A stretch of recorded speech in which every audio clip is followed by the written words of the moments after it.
The video I'm about to show you is very disturbing. It's of Brandy Vaughn, the ex-employee of Merck Pharmaceutical, who is a whistleblower. She has the organization learntherisk.org, and she was found dead yesterday. In this video, she documents the intimidation tactics that were taking place within her home and around her in order to silence her. At the end of the video, she says that she will not stop, that these mandatory vaccinations are for profit and not for public health. Keep that in mind when watching this video, that Merck is the vaccine company that makes the MMR vaccine, the measles, mumps, rubella vaccine. I've screen recorded this video because of the censorship and because so many videos are disappearing. I encourage you to do the same. Please share this video. We owe it to Brandy to keep this fight going. Hi, I'm Brandy Vaughn, and for those of you who don't know me, I have been an activist speaking out against SB 277 here in California. Wow, what happened to our rights? Yeah. How did I sit back and let this happen? Yeah. This is a very slippery slope. In this fight, I have been under a little bit of heat, and I wanted to document this just in case. I wanted to show some of the intimidation tactics that I've been under. There is a lot of shady stuff that goes on behind the scenes. I got involved in this fight because I used to work for Merck here in Santa Barbara where I live, and I worked there from 2001 until 2003, and I sold Vioxx for Merck.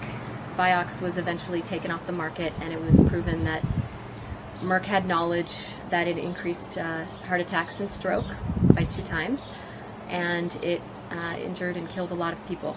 It was eventually pulled off the market, and I lost a lot of faith in the healthcare system. I went to Europe, and then I came back with a 6-month-old son, and I was bullied at the pediatrician's office in San Francisco when I asked to see vaccine inserts and questions about them. That was a huge red flag for me because I already had mistrust of doctors and the healthcare system in general and pharma.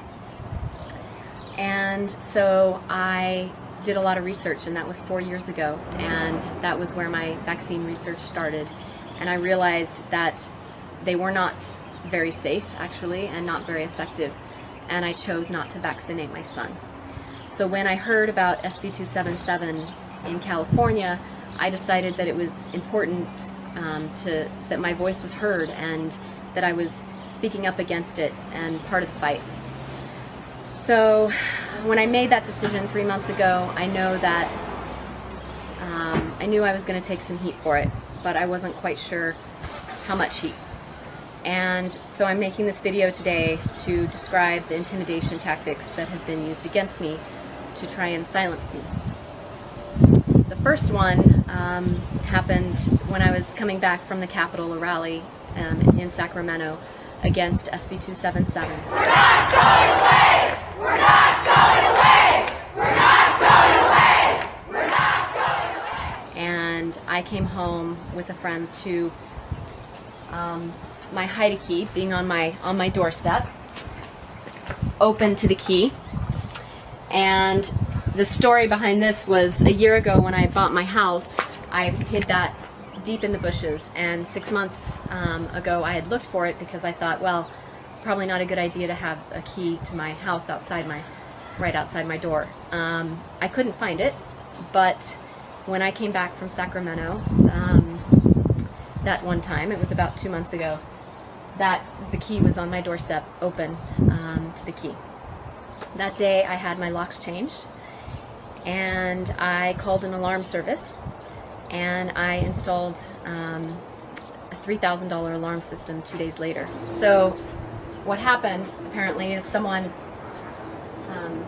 opened the door, the front door, went through the front door, picked the lock, and my alarm went off, and they immediately disarmed it with the master code, which nobody had but me.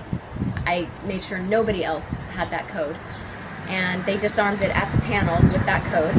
Panels inside.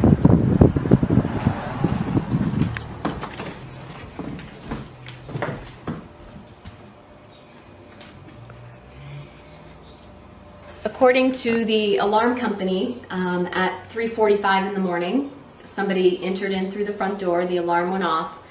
They disabled the alarm by putting in the master code right away into the panel. And then at 3:46 in the morning, my hallway monitor sensor went off.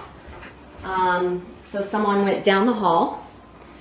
And then at 3:48, someone opened my dining room window and then closed it right away. And then if you notice, the dining room window actually faces out towards the backyard, which is much more private than the front door, which they used to enter that time. And then they went over to the keypad, entered the code again, and then left through the front door at 3:49. After the incident, I talked to some security experts who have actually done intimidation for corporations, and they explained a few things. They said, well, A, they were probably tapping your place, so everything I say and do in here is listened to, if not watched. And then opening of the back window, because it's a much more private way to get in for future reference, for future visits. When I did return home, and the police came in and made sure nobody was here, and then I came in after the alarm was set off, after the break-in. And what I did notice was they had left this window unlocked, like this. And before I left for Sacramento, all of the windows and doors were locked, double locked actually. I went through twice to make sure that they were locked. So after that happened, I didn't really feel comfortable sleeping in my house again, because of course they could come in and disarm my alarm whenever they wanted. There wasn't really another way to secure the system. I changed the code, but again, who knows how they got the code in the first place. The security expert is pretty convinced that the house is tapped, my phone is being listened to, my conversation, my text messages, and then my computer, both my computers as well. The next thing that happened actually was with my computer. So one of the things that the police wanted to know was if anything was taken in the break-in. Of course, nothing was, because they weren't here to take anything. I did have a computer here in a hiding spot, and when the police were here, I did actually come and look to make sure the computer was still here, and it's here above the microwave is its hiding spot. It's not a place anyone would know to look for the computer, and it's not, you know, especially in being here in only 4 minutes. 2 days later, after that happened, after the break-in happened, I walked into my place to move some stuff out, and the computer was taken from its hiding place and put in the middle of the floor. And so I came back home to pick up some stuff. I wasn't staying here any longer. And that message was there, which was obviously very scary, because clearly somebody had been listening in, if not watching, as to where the computer was. So after that, I decided that it would be best to get out of town, and I left town for a couple of weeks and really went off the grid for a good part of that. So after the computer incident and leaving town for 2 weeks, the day that I came back, I had a friend come with me, and him and I arrived at my place and found a ladder open right in front of my door, looking into the windows, the bedroom window. Now, this is my ladder, but this ladder lives in the garage. So it was clear that somebody had accessed the garage, brought out the ladder through the side of my house, opened it, looking right up into the window, and this happens to be the only window that I had blinds open. So that was quite a message. The security experts said, wow, what a better message than to say we're watching you. And this actually happened the day that I came back into town. So they clearly knew that, well, it happened the night before. They clearly knew when I was coming back. The neighbor who was feeding my dogs came over after half an hour after we found the ladder, and she asked, so what's with the ladder? And I said, I don't know. I mean, I didn't put it there. And she said, well, it wasn't there yesterday. So it means that it happened the night before I came back into town after 2 weeks.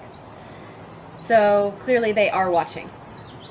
The next incident was just 2 days later, and that's in the garage. This Buddha was on the floor. Normally the Buddha is pretty heavy. It was on here on top of the dog cage, holding the towel to cover it up at night for the dogs. So it was taken off of here, and there's really no way it could have fallen because, I mean, it's actually really heavy, and if it had fallen, it would have fallen, you know, some different way. But I walked in and I found it right there on the ground. The pictures were also knocked over. So then 2 days later, I noticed it first through the kitchen window, and it's not something I have ever seen before, but there is a duck.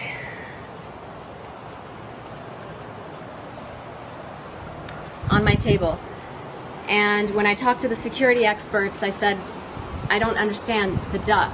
And then it came to me that I had been on my phone having a lot of conversations about people asking me, you know, are you staying at your house? What are you going to do?